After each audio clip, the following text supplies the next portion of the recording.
सन 1968, नई दिल्ली। देश आजाद हुए 20 साल हो चुके थे, लेकिन भारत अभी भी अपने दुश्मनों से एक कदम पीछे था।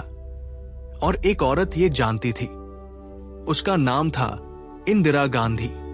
प्रधानमंत्री, अकेली और बेहद खतरनाक तरीके से सतर्क। 1962 में चीन ने भारत को हरा दिया था। 1965 में पाकिस्तान से युद्ध हुआ और भारत की खुफिया एजेंसी इंटेलिजेंस ब्यूरो पूरी तरह नाकाम साबित हुई। दुश्मन सरहद पर था और हमें खबर तक नहीं थी।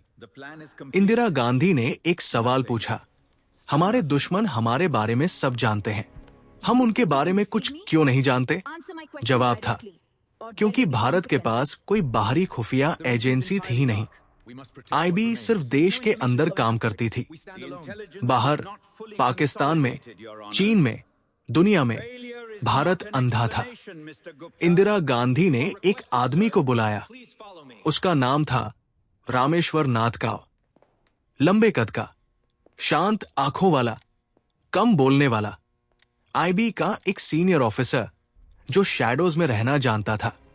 इंदिरा ने उससे कहा, एक ऐसी एजेंसी बनाओ जो दुनिया को न दिखे, जो दुश्मन के घर में बैठकर काम करे, जो कभी बात न करे। काओ ने सिर्फ इतना कहा, जी मैं बनाऊंगा।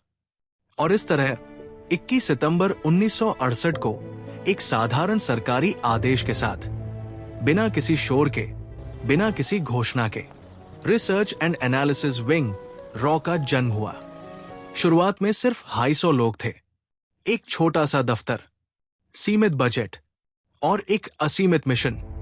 काओ ने दुनिया के हर कोने में अपना जाल बिछाना शुरू किया। पाकिस्तान के अंदर, अफगानिस्तान में, श्रीलंका में, नेपाल में, बांग्लादेश में रॉ के एजेंट्स आम नागरिकों की तरह रहते थे। कोई बिजनेसमैन बनकर, कोई जर्नलिस्ट बनकर, कोई डिप्लोमेट बनकर। उनका असली नाम सिर्फ एक फाइल में बंद होता था, जो सिर्फ काओ के पास थी। और फिर आया 1971।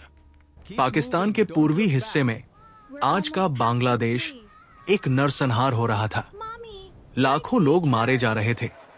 करोड़ों शरणार्थी भारत की सरहद पार कर रहे थे। इंदिरा गांधी ने काओ को बुलाया और कहा, पूर्वी पाकिस्तान को आजाद करवाना है। ये एक देश की सरकार को गिराने का आदेश था।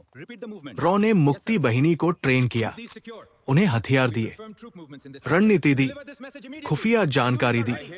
और जब 16 दिसंबर 1971 को पाकिस्तान के 93,000 सैनिकों ने आत्मसमर्पण किया और बांग्लादेश एक नया देश बना, दुनिया ने कहा, भारत ने ये जंग जीती।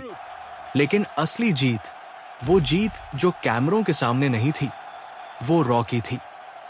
रामेश्वर नाथ काओ ने कभी कोई इंटरव्यू नहीं दिया, कभी कोई किताब नहीं लिखी, कभी कोई अवार्ड नहीं लिया।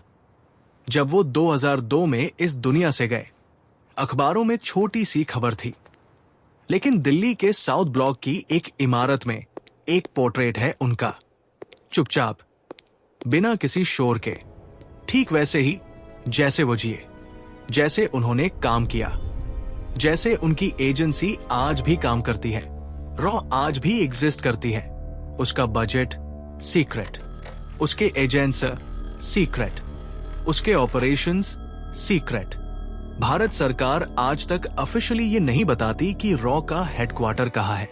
लेकिन एक बात तय है, जब भी भारत पर कोई खतरा आया है, कहीं ना कहीं किसी अंधेरे कमरे में कोई बैठा है, चुप, सतर्क और तैयार। यही रॉ है, यही भारत की सबसे बड़ी ताकत है, जो कभी बात नहीं करती,